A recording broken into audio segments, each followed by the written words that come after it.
ओम नमः शिवाय। हर हर महादेव।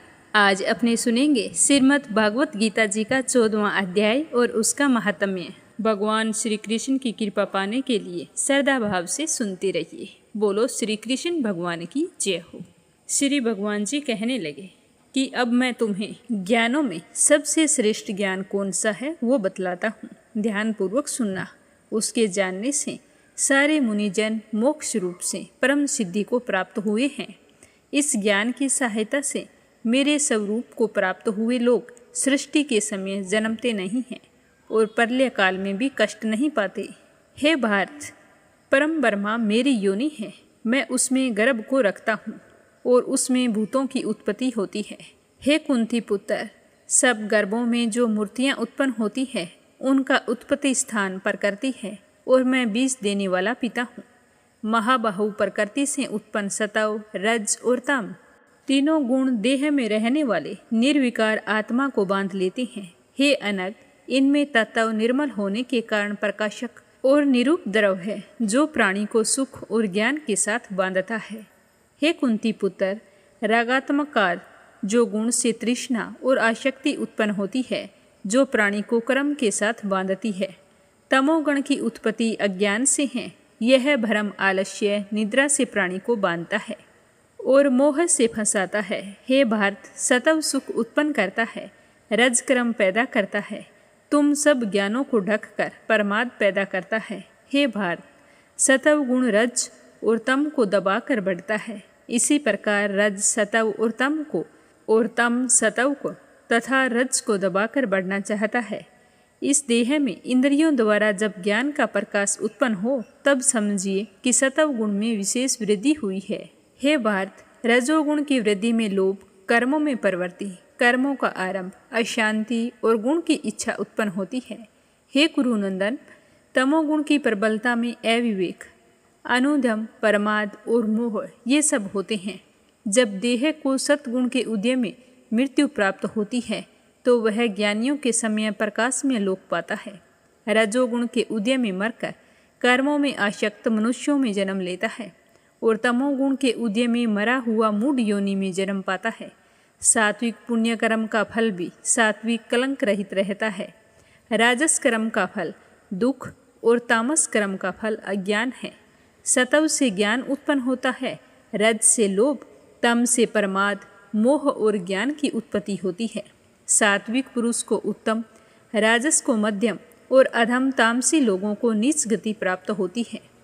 जो दृष्टि गुणों से अलग अर्थात निर्गुण साक्षी मात्र आत्मा को जान लेता है वह मेरे स्वरूप को पाता है।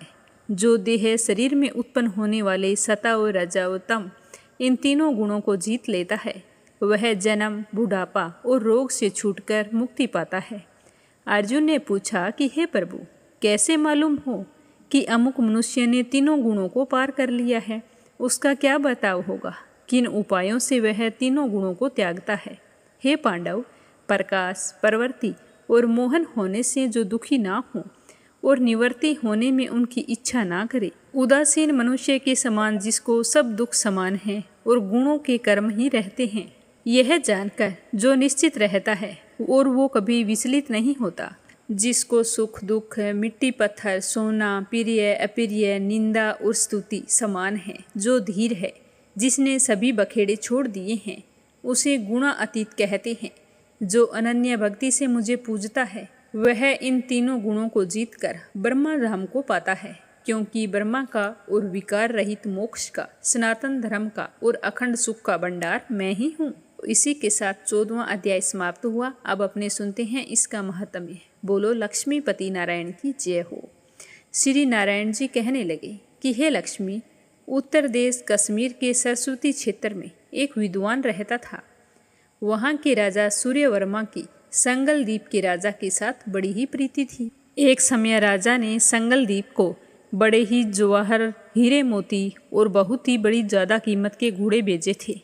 तब कश्मीरी राजा ने मन में विचार किया कि उसने तो इतना सारा भेजा है, मैं उसे क्या भेजूं? तो एक दिन अपने मंत्री से पूछा कि हम उन्हें क्या भेजें?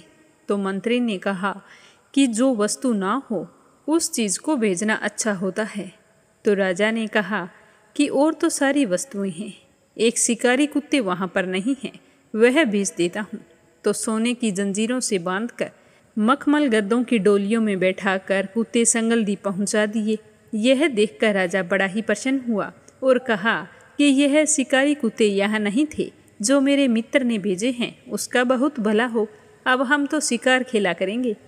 तो ऐसा करते करते कई दिन गुजर गए। एक दिन राजा शिकार खेलने के लिए चला और शिकार खेलने वाले साथ चल पड़े। संगलदीप के राजा ने दूसरे राजाओं के साथ शर्त बांधी कि जिसका कुत्ता शिकार मार गिराए सो वह ले ले।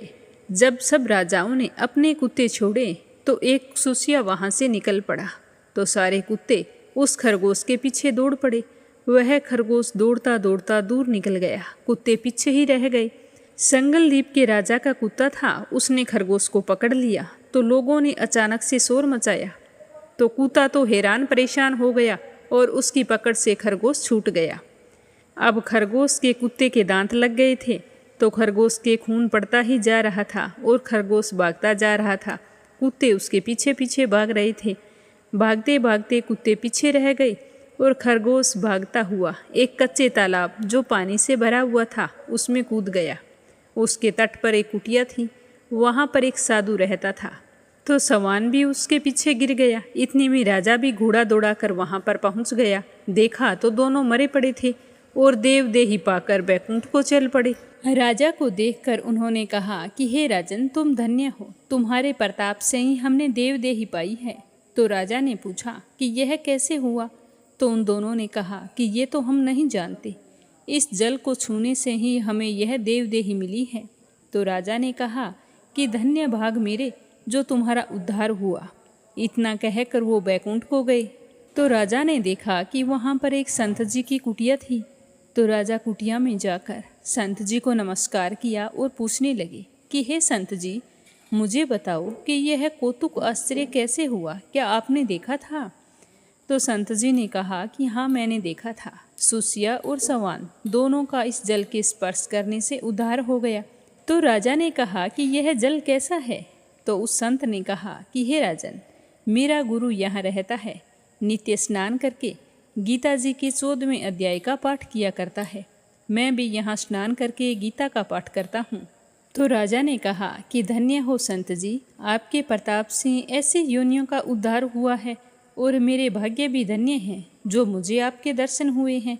तो संत ने कहा कि तुम कहाँ के हो राजा, हमें बताओ। तो राजा ने कहा कि मैं तो संगलदीप का राजा हूँ। हे संत जी, मुझे इन दोनों की पिछले जन्म की कथा सुनाओ। तो संत जी कहने लगे कि हे राजन, यह जो सुसिया है पिछले जन्म में ब्राह्मण था, यह अपने जन्म में भ्रष्ट हुआ था। यह कुतिया है, ये इसकी पत्नी थी। इसने अपनी पत्नी को खूब खिंचाया तो इसकी पत्नी ने इसे जहर देकर मार डाला। जब दोनों मरकर यमलोक गए तब धर्मराज ने हुक्म दिया कि इस ब्राह्मण को सुसिया का जन्म दो और इसकी पत्नी को कुतिया का जन्म दो। तब इन दोनों ने पुकार कर कहा कि महाराज, हमारा उद्धार कैसे होएगा? तब धर्मराज ने कहा कि जब श्री गीता जी के 14वें अध्याय का पाठ करने वाले संतों के स्थान पर जल का स्पर्श तुम्हें होगा तो तुम्हारा उद्धार हो जाएगा। तो इस तरह इन्होंने खरगोश और कुतिया की योनि पाई और धर्मराज के कहे अनुसार आज इनका उद्धार हो गया है। तब राजा नमस्कार करके अपने घर चला गया और अपने पंडित जी को बुलाकर कहा कि मुझे भी नित्य प्रतिदिन गीता जी के 14वें अध्याय का पाठ सुनाना। तो पंडित जी 14वें अध्याय का पाठ सुनाने लगा। नित्य प्रतिदिन सुनने से राजा का भी उद्धार हुआ। राजा अपनी देह त्याग कर बैकुंठ को गया। इस तरह श्री नारायण जी ने कहा कि हे लक्ष्मी, यह 14वें अध्याय का माहात्म्य है। जो भी श्रद्धा भाव से इसे सुनता है वह अपने जीवन के समस्त सुखों का भोग करके अंत में बैकुंठ धाम को जाता है। तो ये था 14वां अध्याय और उसका माहात्म्य। समाप्त होते ही कमेंट बॉक्स में श्री कृष्ण भगवान की जय हो जरूर लिखें। कल मिलेंगे अगले अध्याय के साथ।